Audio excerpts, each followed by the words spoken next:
মুবারকে যে জামাটা ছিল সবার জামাগুলো ধীরে ধীরে খুলে ফেলা হয়, কিন্তু মুহাম্মাদুর রাসূলুল্লাহ সাল্লাল্লাহু আলাইহি সাল্লাম ইন্তেকালের সাথে সাথে তার শরীরের জামাটা খুলে নাই, তার শরীরের জামার উপর দিয়ে তারা গোসল করাইছেন।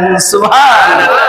নবীর শরীরে যে কাপড় ছিল, কাপড় মুবারক, এটার উপরই গোসল করাইছে।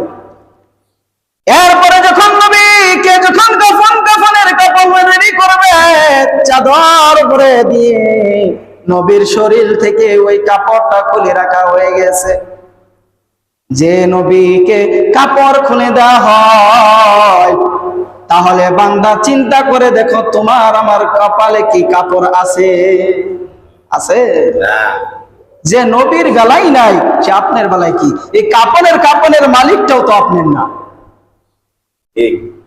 এই কাফনের মালিকও তো আপনি না। শুধু মানুষ দুনিয়াতে বেঁচে থাকবে, লজ্জা স্থান দেখবে, তাদের চোখের হায়া আছে, লজ্জা আছে, এই জন্যই তারা এই কাপড়টা দেন, না হলে এই কাপড়ের মালিকও আপনি না।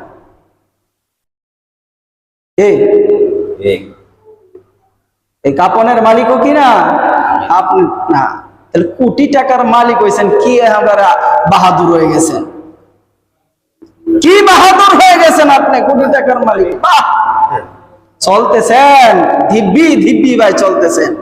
আল্লাহ বলে যে শরীরে হাত দিলাম আমি আল্লাহ, যে শরীরে পা দিলাম, এই শরীর তোমার কথা শুনে না, এই পা তোমার কথা শুনে না, এই হাত তোমার কথা শুনে না, এই হাত কথা শুনে আরশের মালিকের। সুবহানাল্লাহ।